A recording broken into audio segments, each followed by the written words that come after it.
En la sexta parte del tema de hoy, sobre el Espíritu Santo, vamos a seguir viendo las citas de Ellen White que terminan de aclarar y ampliar aún más todo lo que hemos venido presentando hasta ahora.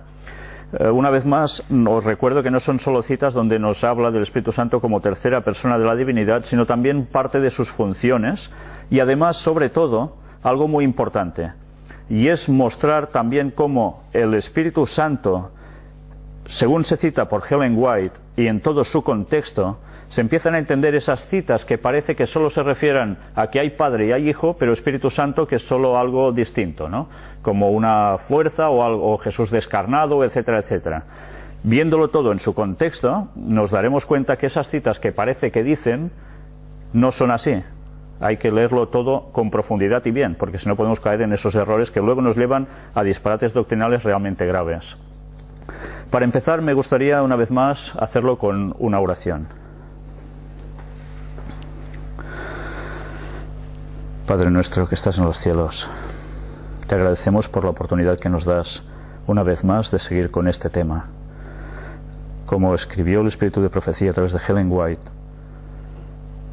hablamos demasiado poco sobre el Espíritu Santo, cuando tan necesario es conocer quién es y qué hace por nosotros, sin lo cual el plan de salvación no se podría llevar a terminar de completar. Por eso te pedimos que nos ayudes a entender todo lo que vamos a ver ahora y que nos ayudes a posicionarnos del lado de la verdad, cueste lo que cueste. Perdona nuestros pecados, bendícenos y que el Espíritu Santo nos guíe a toda la verdad. En el nombre de Jesús te lo pedimos. Amén. Y me gustaría empezar precisamente el tema con un texto que se halla en el libro de Proverbios, capítulo 14 y el versículo 12. Hay camino que al hombre le parece derecho, pero su fin es camino de muerte. Demasiadas veces nosotros, por nuestra propia sabiduría, entre comillas, creemos que vamos por un camino bien encauzado, de que eso realmente es así, que los otros están todos equivocados, solo nosotros tenemos la verdad. A veces es bueno, y no a veces, sino siempre, que nuestra soberbia sea humillada por Dios y que busquemos en su palabra a fondo para saber si realmente lo que nos parece un camino derecho no es un camino de muerte. Y precisamente con este texto quiero empezar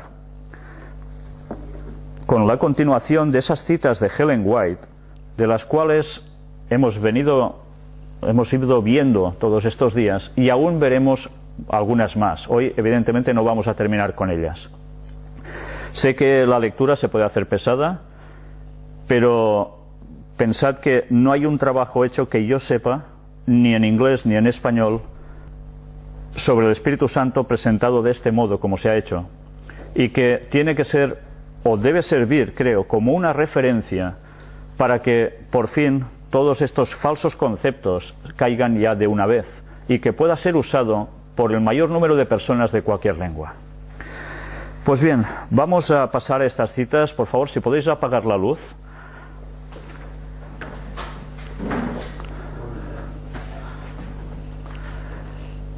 Son las citas de Ellen White sobre la divinidad de tres personas distintas y el papel del Espíritu Santo. Vamos a seguir viendo esta continuación.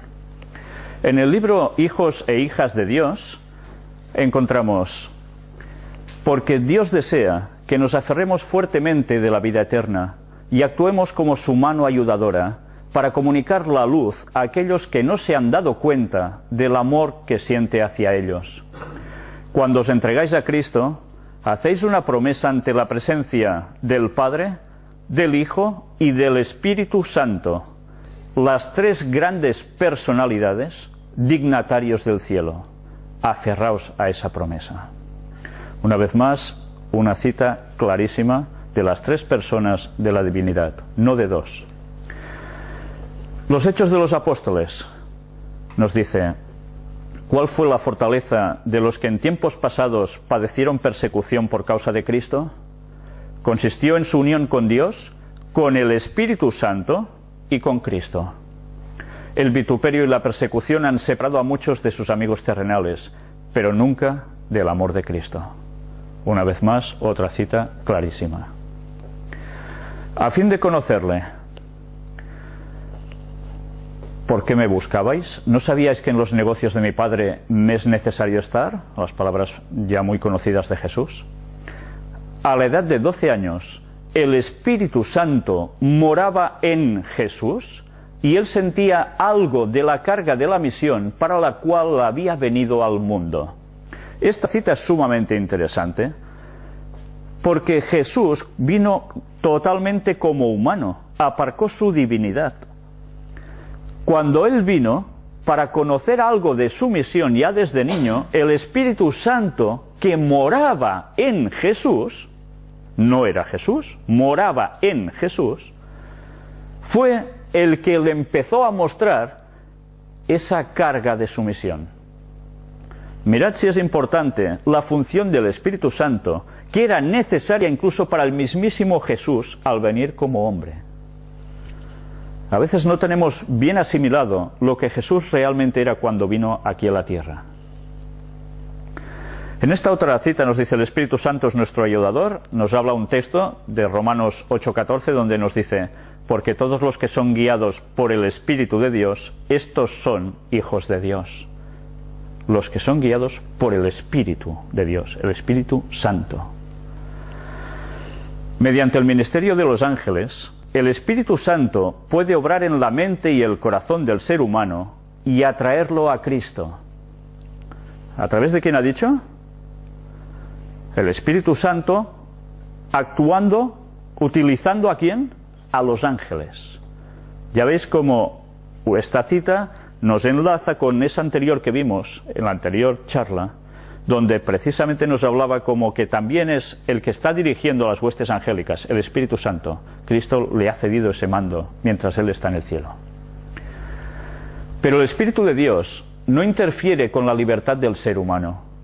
El Espíritu Santo se da como un ayudador a fin de que el hombre pueda cooperar con la divinidad, y es dado para que Dios pueda atraer al alma, pero nunca forzar su obediencia.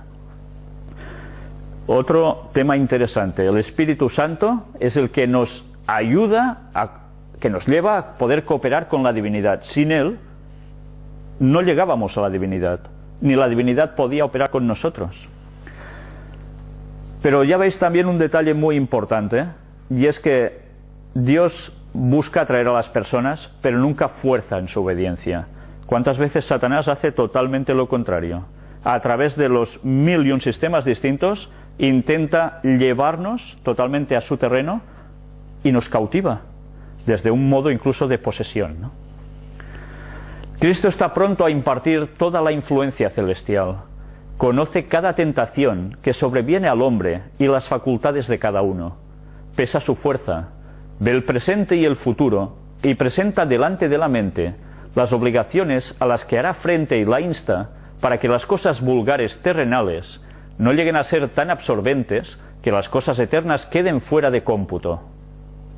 El Señor tiene plenitud de gracia para conferir a cualquiera que reciba el don celestial. El Espíritu Santo pondrá en el servicio de Cristo las facultades confiadas por Dios y modelará y dará forma al ser humano de acuerdo con el modelo divino. Esta es la función del Espíritu Santo. El Espíritu Santo es nuestra suficiencia en la obra de edificar el carácter, de formarlo de acuerdo con la semejanza divina. Cometemos un grave error cuando pensamos que somos capaces de modelar nuestra propia vida. Nunca podemos por nosotros mismos vencer la tentación. Pero los que tienen una fe genuina en Cristo serán movidos por el Espíritu Santo. El alma en cuyo corazón habita la fe crecerá constituyendo un bello templo para el Señor. Será dirigida por la gracia de Cristo. Crecerá en la misma proporción en que dependa de las enseñanzas del Espíritu Santo. A medida que nosotros dependamos de las enseñanzas del Espíritu Santo, de Él personalmente, nosotros creceremos en esa proporción. Si nosotros rechazamos al Espíritu Santo como tal, ¿va a ser ese nuestro camino o va a ser otro distinto? La influencia del Espíritu Santo es la vida de Cristo en el alma. Mirad con una sola frase lo que nos está diciendo. Es la vida de Cristo en el alma, esa influencia del Espíritu Santo en nosotros. No quiere decir que sea Cristo mismo. Su representante hace eso por nosotros. No vemos a Cristo ni le hablamos, pero su Espíritu Santo está tan cerca de nosotros en un lugar como en otro. Obra dentro y por medio de todo el que recibe a Cristo. Esta es su función. Cuando el pecador contempla al Cordero de Dios, ve más claramente lo que ha provisto Dios para quitar los pecados del mundo. Ve la suficiencia y capacidad del Espíritu de gracia para cada conflicto. Ya veis que en un momento nos cita las tres personas de la divinidad, el Cordero de Dios, que es Cristo, Dios, que se refiere a Dios Padre, y el Espíritu Santo. Cristo, nuestro mediador, y el Espíritu Santo interceden constantemente en favor del hombre. Pero el Espíritu no suplica por nosotros como lo hace Cristo, que presenta su sangre derramada desde la fundación del mundo. El Espíritu obra sobre nuestro corazón, provocando oraciones y arrepentimiento, alabanza y agradecimiento. Hay personas que decían, no, el Espíritu Santo, ¿cómo va a hacer esa función así de mediador? Eso solo lo hace Cristo. Sí, que solo lo hace Cristo ante el Padre, pero es nuestro mediador hasta Cristo, provocándonos a la oración, al arrepentimiento, a la alabanza y al agradecimiento. Las cosas no son tan complicadas, son muy sencillas de entender, si queremos entenderlas. El Espíritu Santo revela a Cristo en la mente y la fe se posesiona de él. Si aceptáis a Cristo como a vuestro Salvador personal, conoceréis por experiencia el valor del gran sacrificio hecho en vuestro favor en la cruz del Calvario.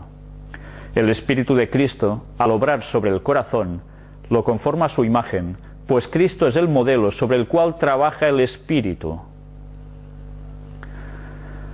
Poseer a Cristo es vuestra primera obra, y revelado como aquel que puede salvar hasta lo sumo a todos los que se le allegan, es vuestra obra que le sigue en importancia.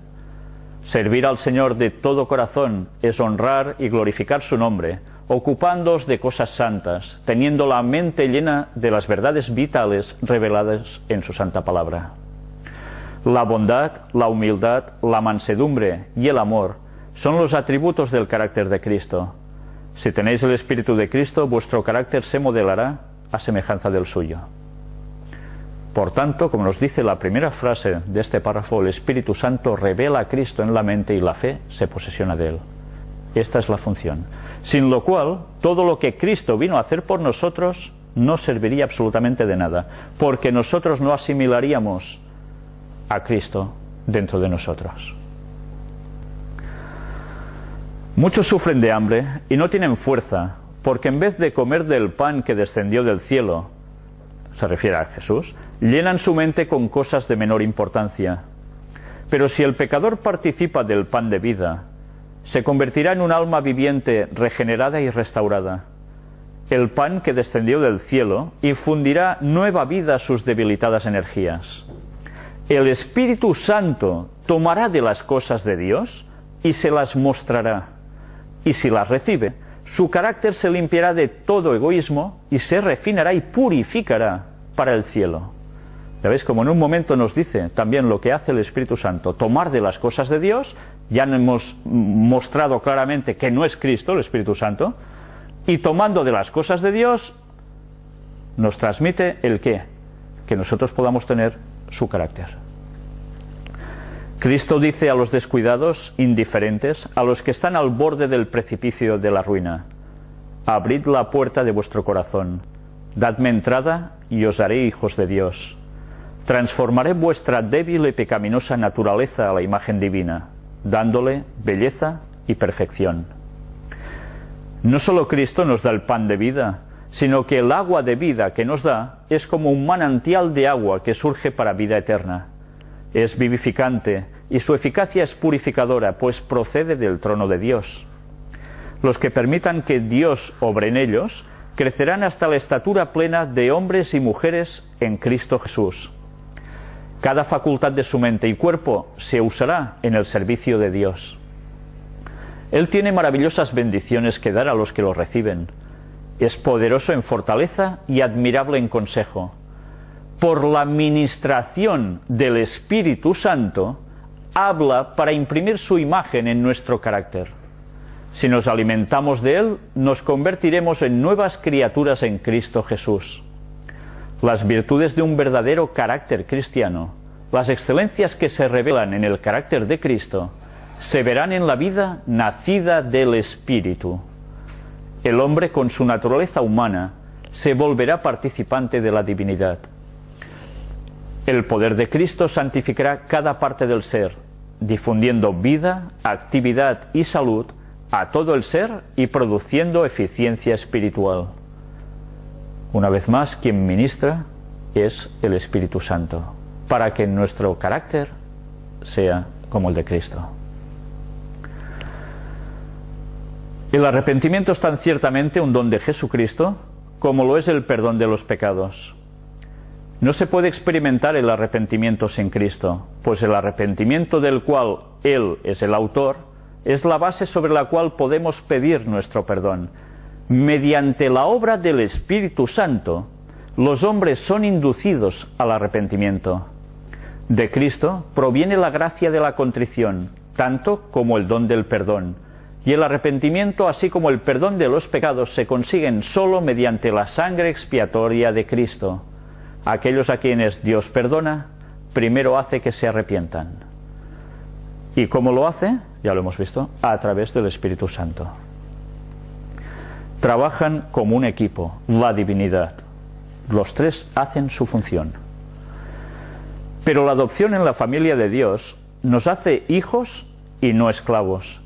Cuando el amor de Cristo entra en el corazón, nos esforzamos por imitar el carácter de Cristo.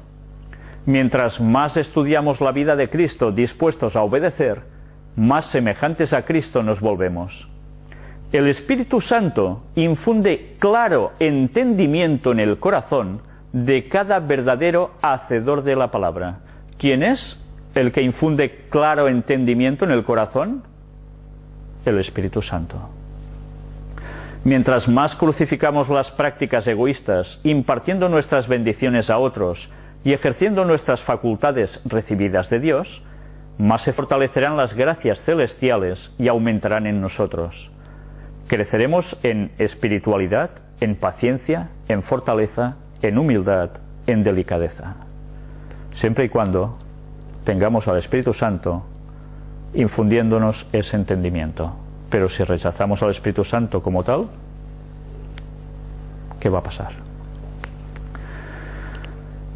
Lo pleno de la salvación es lo que le da su grandeza. Nadie puede medirla o entenderla mediante la sabiduría mundana. Puede ser contemplada con el más profundo y concentrado estudio, pero la mente se pierde en la inalcanzable majestad de su autor. Pero el alma unida con Dios en la meditación de sus insondables riquezas es expandida y se hace más capaz de comprender en una mayor profundidad y altura las glorias del plan de salvación. Sus facultades de comprender se desarrollan y fortalecen para cumplir los requisitos de Dios con habilidad y sabiduría aumentadas. La mente dedicada sin reserva a Dios, bajo la dirección del Espíritu Divino, se desarrolla en forma general y armoniosa.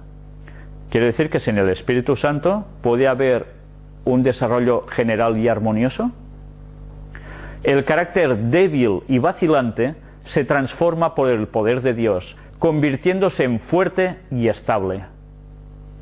La devoción continua y la piedad establecen una relación tan íntima entre Jesús y sus discípulos que el cristiano se hace semejante a Cristo en su mentalidad y su carácter. Todo esto a través del Espíritu Santo. Nuestro carácter no podrá estar en consonancia con Cristo si lo rechazamos como tercera persona de la divinidad. Nos guste o no nos guste, es así. Jesús es el que lleva los pecados, quita nuestros pecados y nos hace participantes de su santidad. Qué tierno y compasivo amor habita en el corazón de Cristo hacia los que ha comprado con su sangre. Puede salvar hasta lo sumo a todos los que acuden a Dios mediante Él.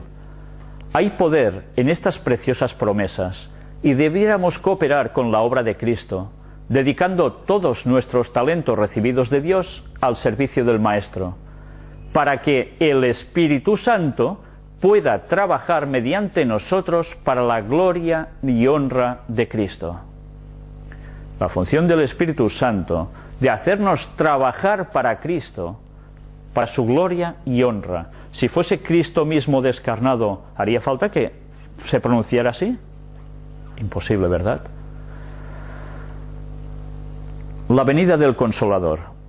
Y yo rogaré al Padre, y os dará otro Consolador, para que esté con vosotros para siempre, el Espíritu de verdad, al cual el mundo no puede recibir, porque no le ve ni le conoce, pero vosotros le conocéis, porque mora con vosotros y estará en vosotros. Son las palabras de Jesús registradas en Juan 14, versículos 16 y 17. Cristo estaba por irse a su hogar celestial, pero aseguró a sus discípulos que enviaría al Consolador, que habitaría con ellos para siempre. Ya veis, dice que Él se iría, pero enviaría al Consolador, ya veis con mayúscula, como alguien propio, y distinto de Él, evidentemente. Todos pueden confiar implícitamente en la dirección de ese Consolador. Es el Espíritu de verdad, pero el mundo no puede ver ni recibir esa verdad.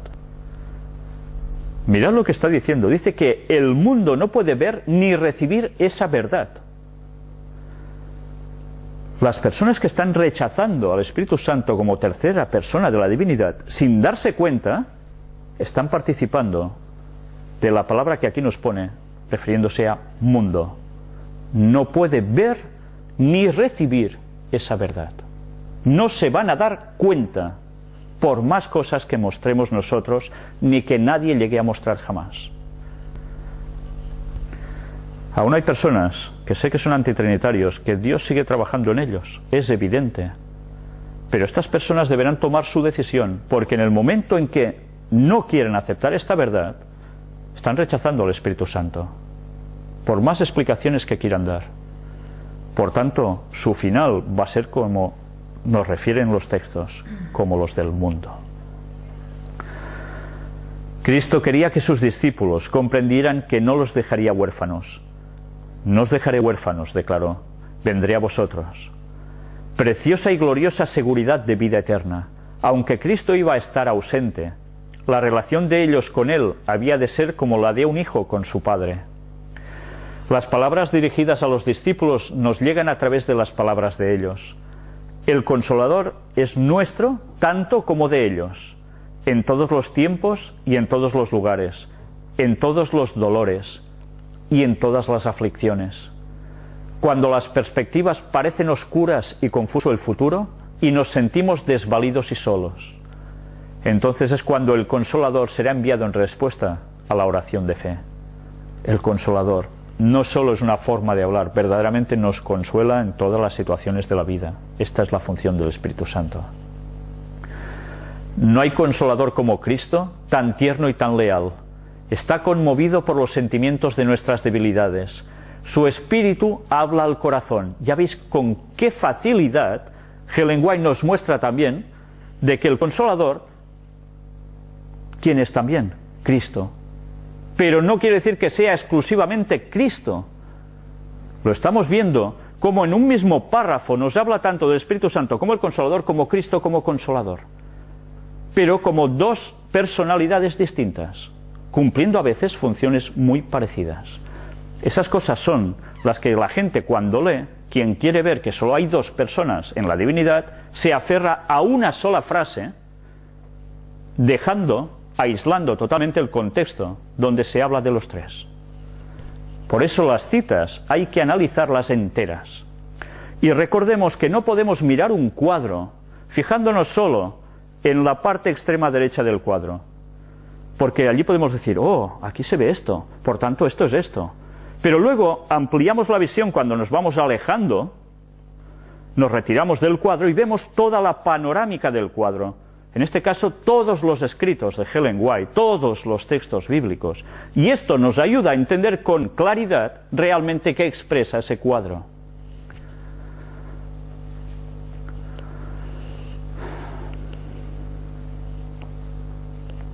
No hay consolador como Cristo, tan tierno y tan leal. Está conmovido por los sentimientos de nuestras debilidades. Su espíritu habla al corazón. Las circunstancias pueden separarnos de nuestros amigos. El amplio e inquieto océano puede agitarse entre nosotros y ellos.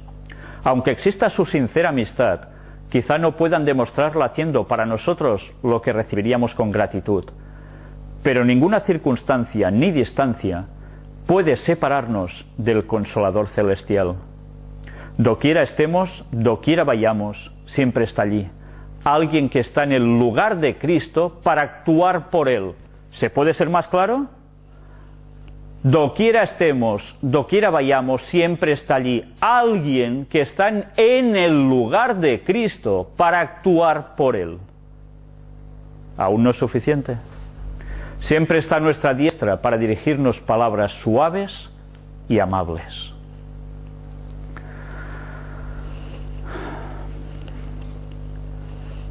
Aquí nos va diciendo, habla el salmista, es aquella que se logra cuando la verdad se abre ante la mente y se aplica al corazón por medio del Espíritu de Dios, cuando sus principios se estampan en el carácter por acción de una vida de piedad práctica. Esto también lo hace el Espíritu Santo, nos abre la mente para la verdad. Es el Espíritu de Dios el que aviva las facultades del alma amortecidas para que aprecien las cosas celestiales, y el que atrae los afectos hacia Dios y la verdad. Sin la presencia de Jesús en el corazón, los servicios religiosos no son más que un formalismo muerto y frío.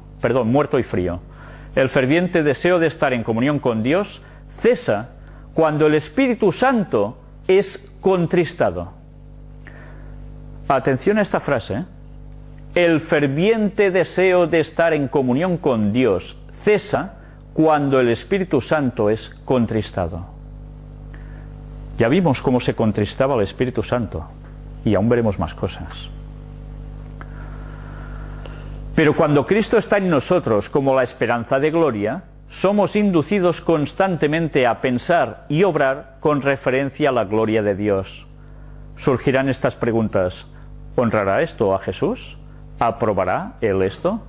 ¿Podré mantener mi integridad si inicio esta actividad? Dios se convertirá en el consejero de nuestras almas e iremos por caminos seguros. Y ahora mirad este otro trozo también. Cuando relacionáis estrechamente con Jesús, veis cosas maravillosas en su ley, que ahora no alcanzáis a apreciar. La influencia suavizadora y subyugadora del Espíritu de Dios sobre los corazones y las mentes de los hombres hará que los verdaderos hijos de Dios se sienten con Cristo en los lugares celestiales. El Espíritu Santo establecerá la cultura cristiana en cada corazón. Todos los que contemplan a Jesús manifestarán un espíritu suave y humilde. El amor de Jesús siempre conduce a la cortesía cristiana, al lenguaje refinado y la pureza de expresión, los cuales testifican de la compañía que frecuentamos, que como Enoc estamos caminando con Dios. ¿Veis aquí que diga que hay que tener soberbia? Que yo sé más que tú y por tanto lo que yo digo es verdad y tú estás equivocado, cuando examinando cosas no son así.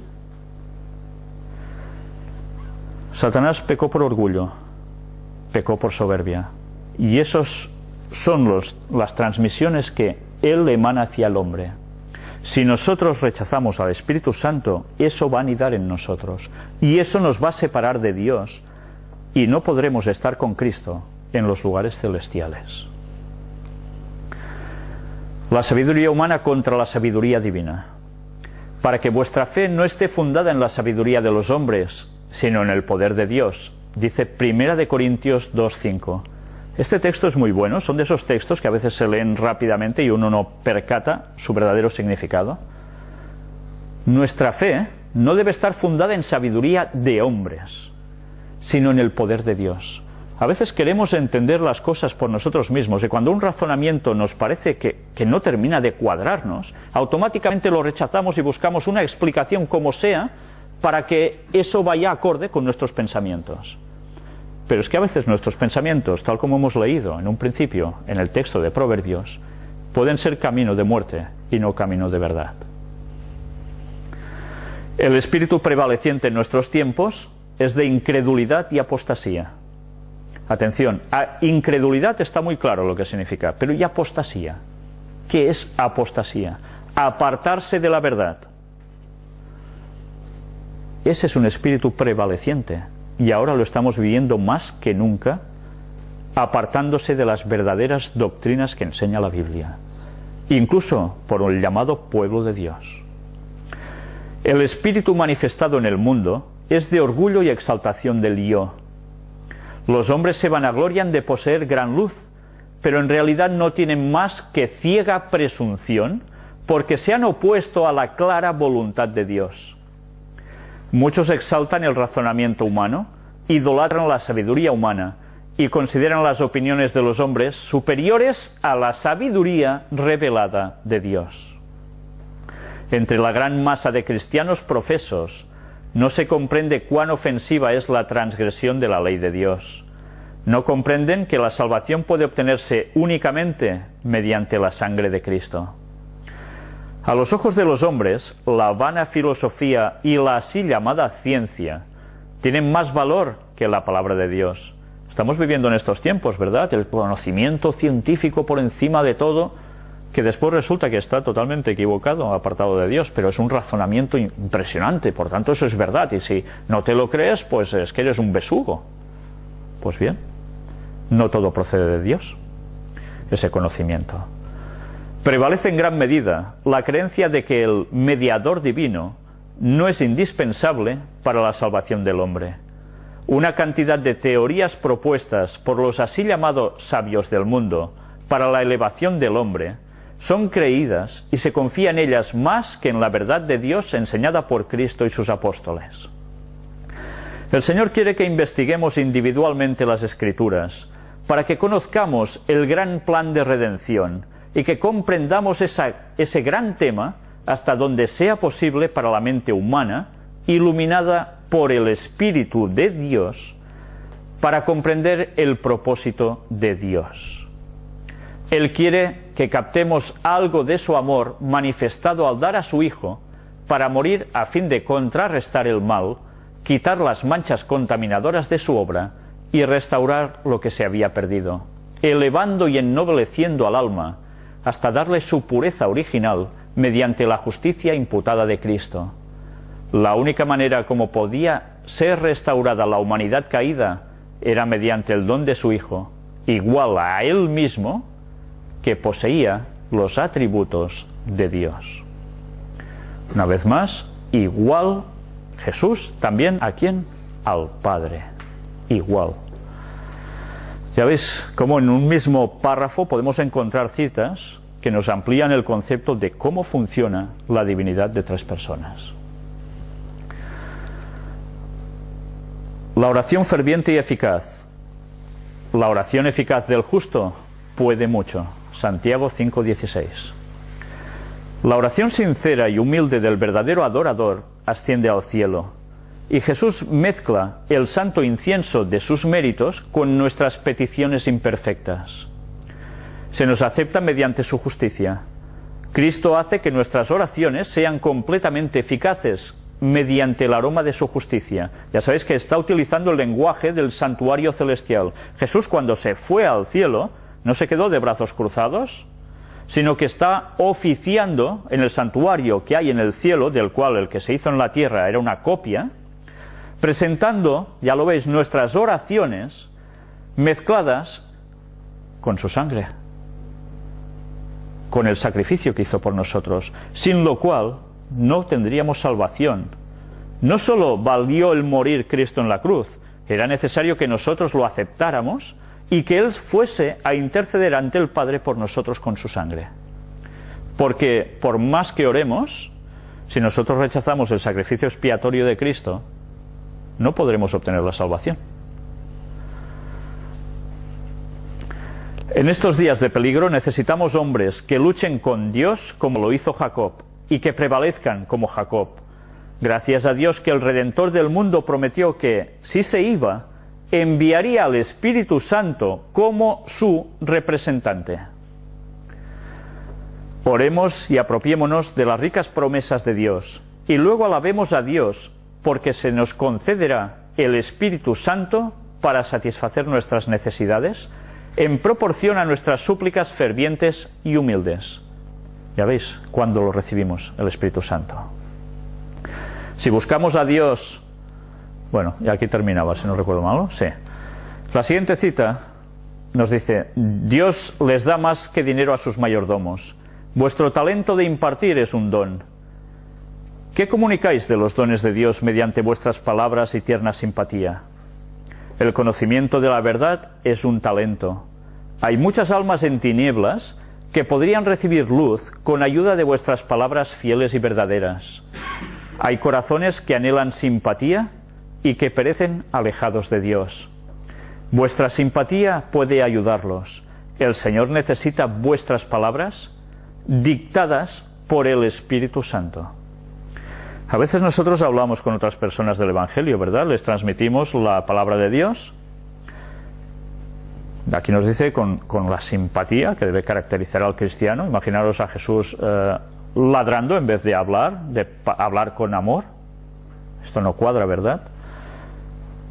Pero esas palabras que nosotros pronunciamos para llevar al Evangelio a los demás no deben ser nuestras palabras, sino que sencillamente deben ser las palabras que nos dicta el Espíritu Santo para que lleguemos a los demás. Por eso, si no estamos en consonancia con Dios, lo más fácil es que nuestras palabras para llegar a los demás no sean las adecuadas.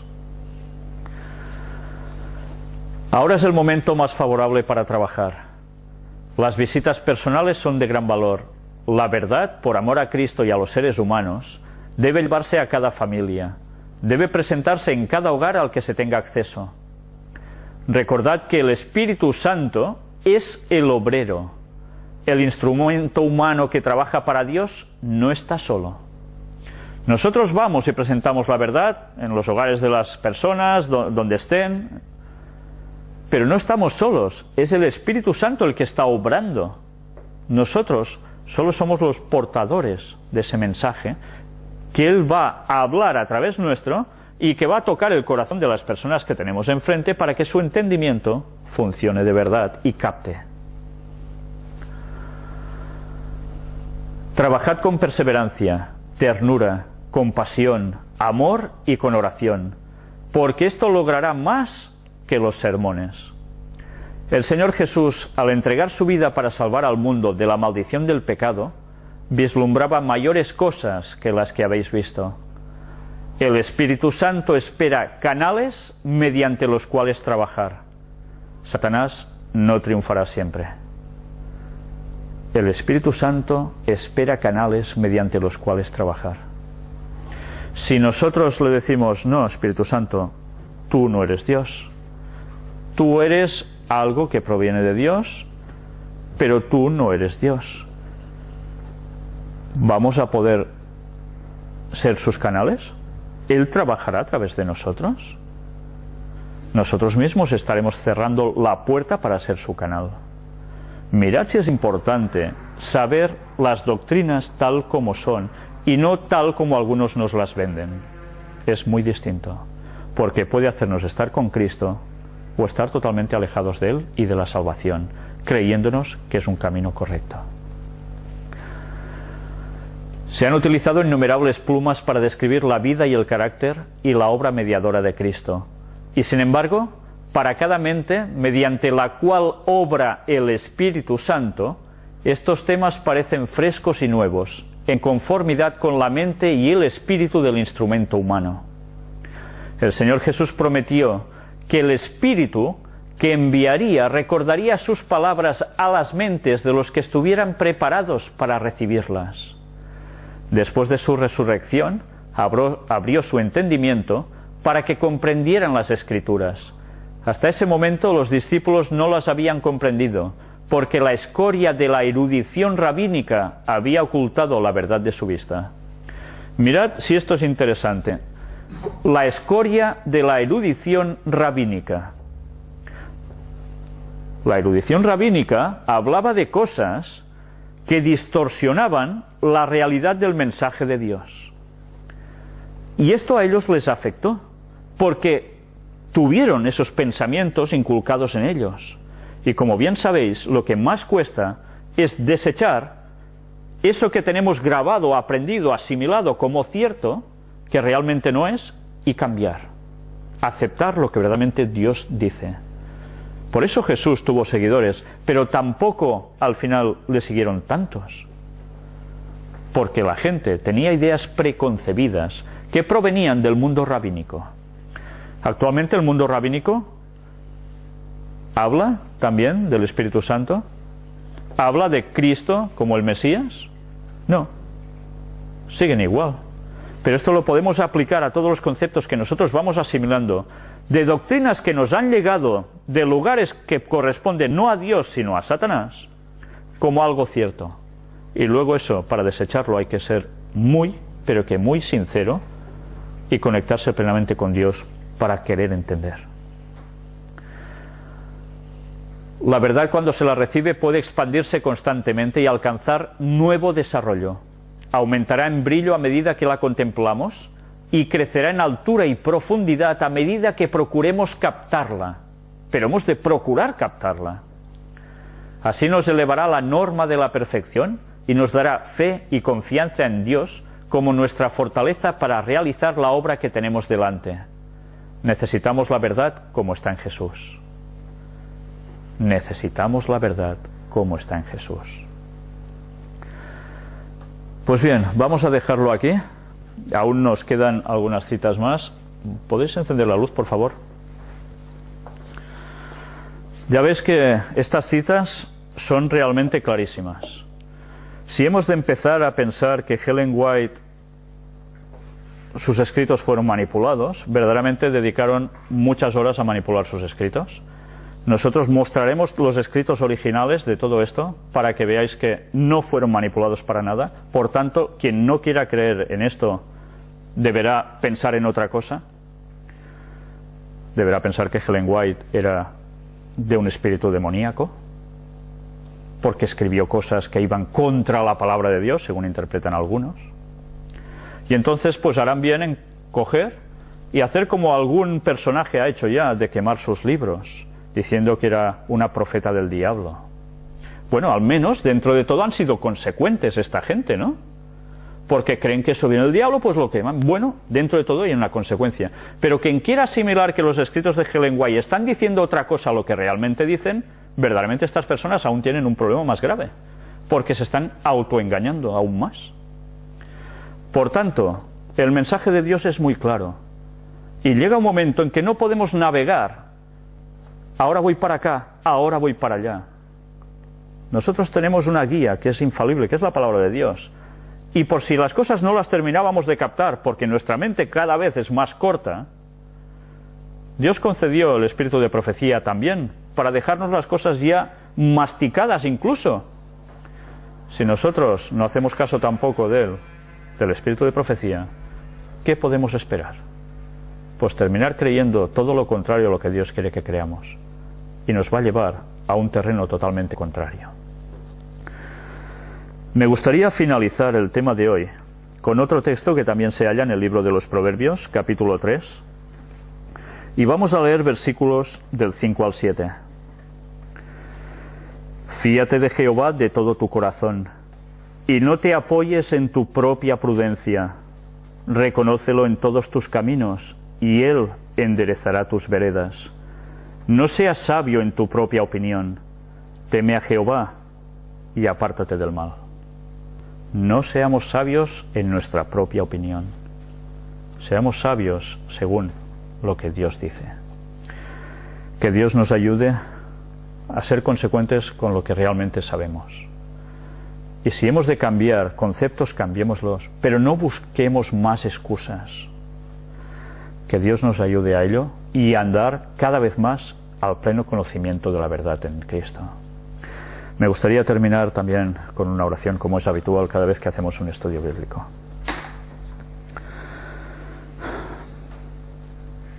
Padre, te queremos pedir que nos ayudes a ser humildes, a que pises nuestra soberbia, a que abras nuestro entendimiento y que nos ayudes a cambiar de todo corazón, para que reflejemos tu carácter absolutamente en todo. Tú sabes que nuestras tendencias son todo lo contrario. El pecado nos quiere dominar siempre, Satanás nos está quieto. Pero te queremos pedir que el Espíritu Santo nos ayude a hacerle frente, que nos ayude no solo a perfeccionar nuestro carácter, sino además a vivir la fe, para que las personas vean que no solo son sermones lo que cuentan, sino también nuestra propia vida. Ayúdanos a ser semejantes a ti, Señor. Y por eso te queremos pedir que el Espíritu Santo se posesione de nosotros, nos guíe, nos conduzca en todo momento a la verdad. Perdona nuestros pecados. En el nombre de Jesús te lo pedimos todo. Amén.